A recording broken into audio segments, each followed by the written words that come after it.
currently in literally a swimming pool at Kingston Station.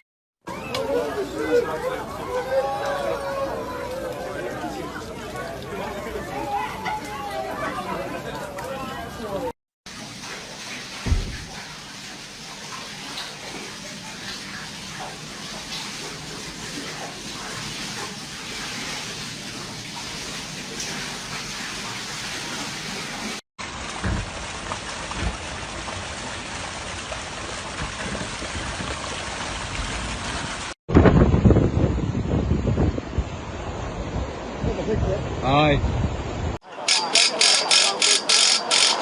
The weather warnings were sufficiently serious that the army were called in. 40 personnel from 4 Scots came from Catterick to help protect the village of Mythenroyd in Calderdale, where people have barely had time to take in the damage done by major flooding last weekend. I've got half of the company working down here and half the company, 40 guys, working up in Ilkley.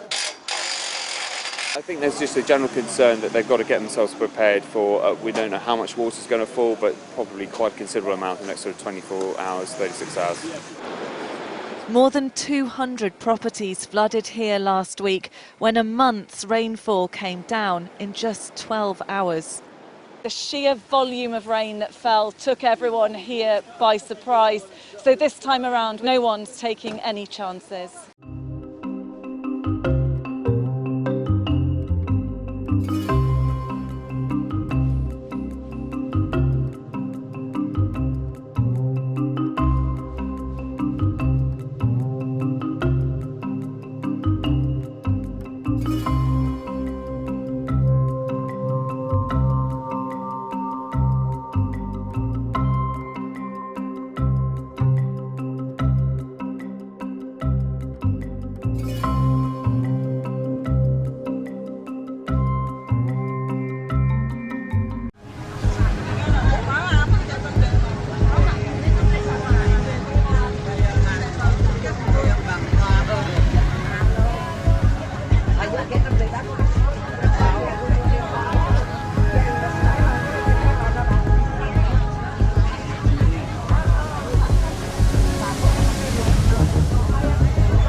I'm just gonna head out on out over the river there. That bridge, that's a train trestle bridge right there.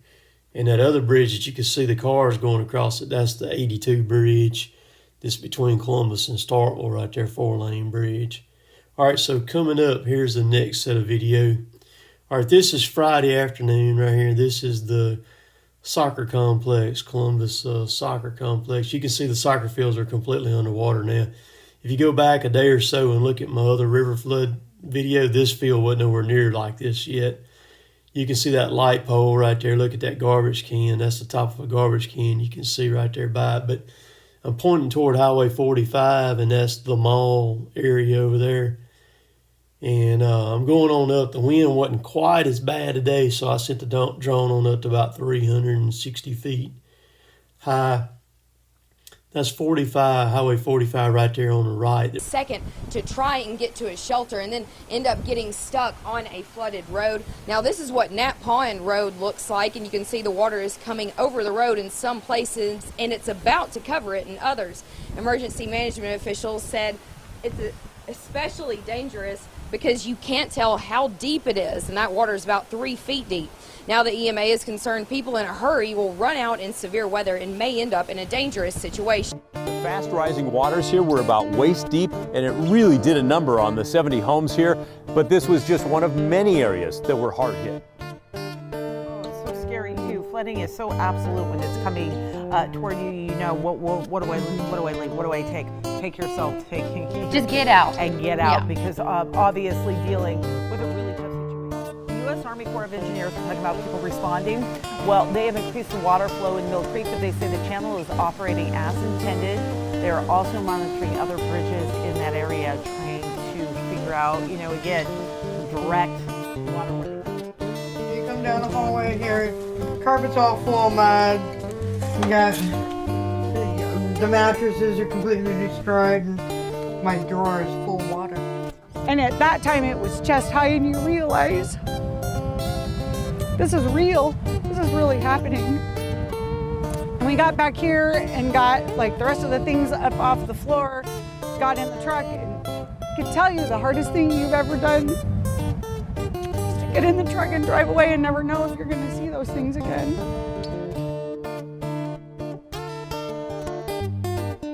Oh, I got like, right now 3 inches of water in my lower living room. It was 2 foot yesterday, so.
The aftermath of the deluge saw rivers break their banks, cutting roads and causing flash flooding across the southeast.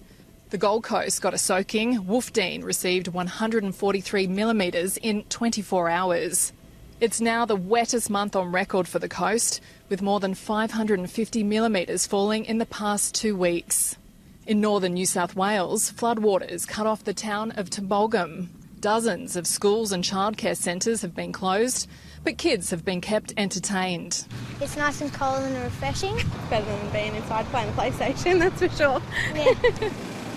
Flooded roads kept some from their homes. There's a lot of water around. I haven't been into my house in Tyalgum for 2 days.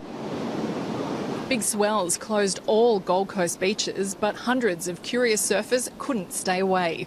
Yeah, it's pretty pumping. There's a couple of rollers, a few frothy ones. Locals at Mount Tambourine spent the day cleaning up after a torrent of water came through the town. It was astonishing. It was just amazing how fast and quick it was, and I've never seen it as a rapid like that before. But mostly the rain has been welcomed after the region was hit by bushfires. There are still a lot of burnt fences to replace, but I'm seeing a lot of smiles in the community now, a sign of relief and hope. The Albert and Logan rivers peaked above major flood levels and caused local waterways to become rapids. The Bureau says the wet weather will ease over the weekend, with only a few showers or storms likely in the southeast.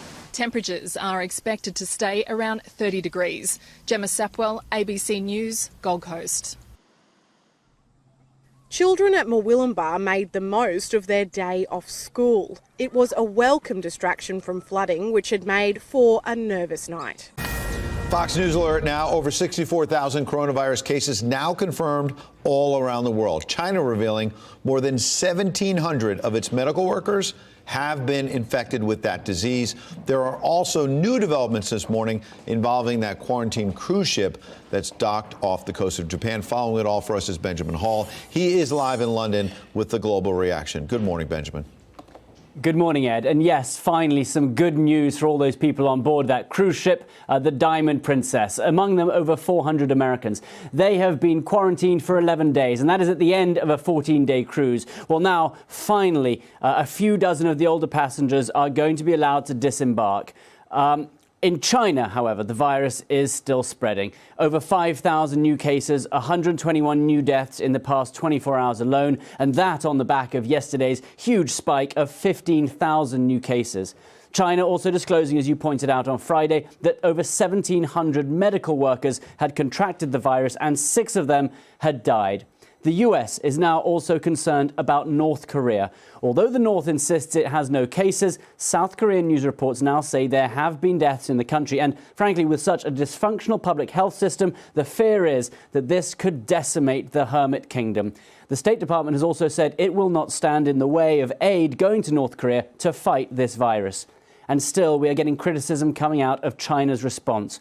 One Chinese doctor writing a very rare critical letter of the government saying they failed to sound a public warning, even though scientists were aware of human-to-human transmission, adding that 5 million people were allowed to leave Wuhan, the epicenter, despite consistent warnings from Chinese scientists.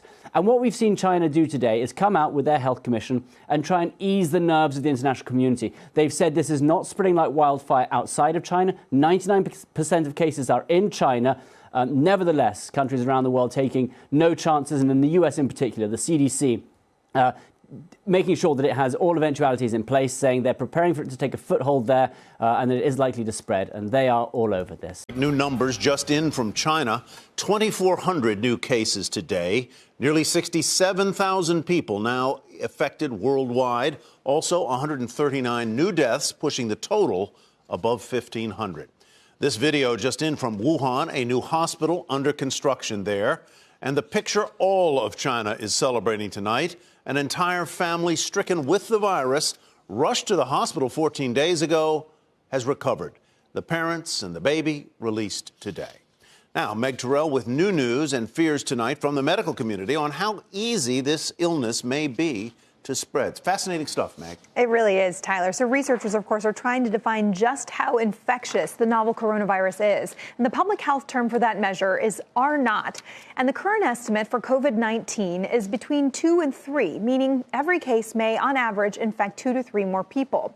Now, that's more than the seasonal flu and the 1918 flu even, but less than SARS and much less than measles. A new estimate, though, from researchers at Los Alamos National Lab suggests the value for COVID-19 may be closer to 5 or 6. However, we should note that study has not been through the peer review process, meaning the findings are preliminary. And with us tonight from Washington, Dr. Anthony Fauci, director of the National Institute of Allergy and Infectious Disease.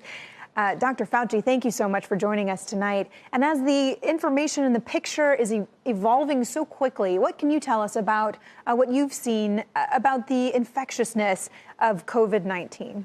Well, it's certainly quite infectious in its ability to go from human to human in what we call sustained transmission. It is about a 2% mortality by official determination. But since there are so many people who have mild disease, either asymptomatic or minimally symptomatic, the denominator of that figure is probably much larger. So it is not nearly as deadly, as it were, as SARS is, which had a mortality of 9 to 10%, and the Middle East respiratory syndrome, another coronavirus, had a mortality of 36%. Seasonal flu, in comparison, is 0.1 or 0.2% at the most. And we know that it spreads by close contact, respiratory droplets. Some talk of it spreading if you touch a surface where the virus may be.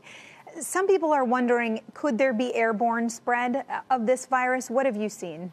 Well, certainly there could be. It would be unusual if it was just aerosol, but that is certainly possible. When we had the SARS epidemic back in 2002, 2003, there were individual episodes of what looked like it could be airborne, but there's no definitive evidence right now that it can actually stay in the air for a long period of time. I mean, when you have a respiratory droplet that goes from one person's cough to another person, technically that's airborne for the droplet. But when people talk about airborne in the precise sense, they mean that the virus can actually stay in the air for a considerable period of time. I want to ask you also about work on a vaccine. You said last week that if all goes well, no hiccups, 2.5 months to starting human clinical trials. That is lightning speed. Are things still going that quickly? And then what's the timeline after that?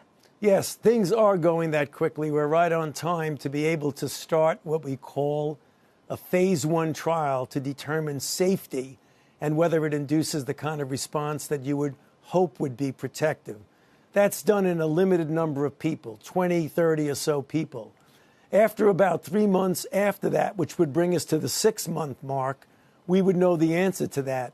But then the real work starts, because then you start a phase 2 trial, which is to determine if it actually works. The latest on the novel coronavirus. The U.S. government is now preparing to evacuate nearly 400 Americans stranded on a cruise ship in Japan. Many look forward to a cruise vacation, but these folks have been stuck on this ship for a week and a half. And when they get back to the U.S., they will go back into quarantine. An 80-year-old Chinese tourist has become Europe's first coronavirus fatality. The pensioner from Hubei province was taken ill 3 weeks ago while on holiday in France and died yesterday. Tonight, a crucial test in China's biggest cities that have been in virtual lockdown to keep the coronavirus from spreading. People are still taking a lot of precautions. The streets here are unusually quiet. It's a city of 23 million people. It's like small town traffic. But now, millions set to return to work as the death toll surpasses the SARS outbreak that killed 774 people worldwide. The infection rate for this outbreak is much higher. We are seeing a lot of cases, but if the fatality rate decreases, at the end of the day, it may end up just looking like a very severe flu season. But anxiety here is rampant, and conditions in Wuhan at the epicenter outright desperate. Video on social media of a woman screaming for help from a balcony, that her husband can't breathe, and that no hospital has a bed to treat him. These images posted to YouTube, appearing to show Wuhan's convention center being converted to a warehouse of beds for virus patients. Just one of the chilling glimpses at the crisis, filmed by Chen Qiushu, a lawyer who had been posting images to social media. Now his friends say he is missing, just days after the death of a doctor who was censured by police for warning of the virus that eventually killed him. In Hong Kong, passengers on a cruise ship were finally allowed to leave. We think it's spreading so rapidly because it has adapted very nicely to the human respiratory tract and can grow and replicate more rapidly than many of the other viruses. So given, what you know of this virus so far and, from your studies, how does that change the way we need to protect ourselves? Okay, so what we're looking at is to see whether or not this virus can grow in both the respiratory tract and also in the gut, because that will have a big impact on how we should manage the control of this virus to stopping it spread from person to person. You've been studying viruses for years. How is this virus different from anything that you've ever studied before? It's actually not too dissimilar, is that it's a virus which has some similarity to some of the influenza virus which we've been studied in the past, in the way in which it can grow and in the sites of the body in which it can grow.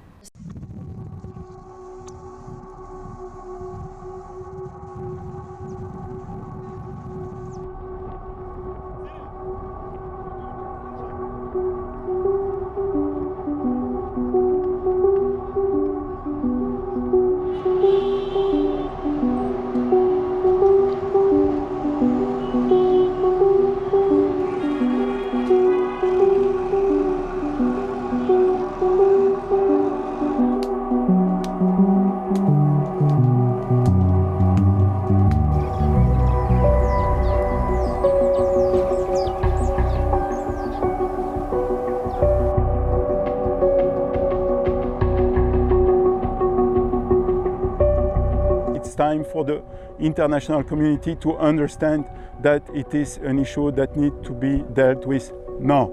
Otherwise, we will turn a situation of a plague. There will be high level of acute food insecurity. There will be million more people that will require food assistance, and it will take us years to control this situation.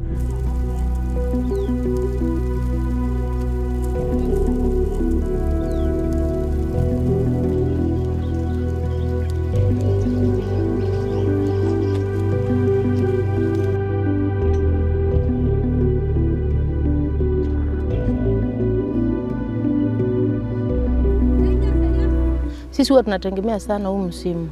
Kuna misimu miwili, lakini ule msimu mwingine wa mwezi wa 4 unakuwa mfupi na saa nyingine hatupati chakula. Huu ndio ule msimu tunategemea, na ni kama zitatuharibia kabisa. Tutakaa njaa tu throughout the year mpaka next year mwezi wa 10 ndio tutapanda. Ya this year mwezi wa 10.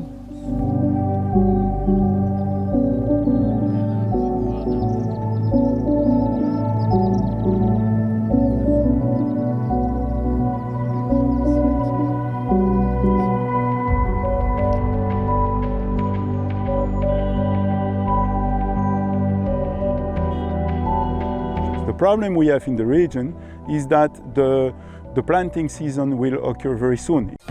Every day, thousands of Ethiopians set out by foot on a desperate 2,000-kilometer trek in the hope of reaching Saudi Arabia. They crossed the Djibouti Desert, the Red Sea, and a Yemen in the grips of a savage civil war. Every year, hundreds die of exhaustion in the desert or drown when crossing the Gulf of Aden. Those who make it to Yemen, starved for days on end, are easy prey for the local mafias who kidnap them for a ransom.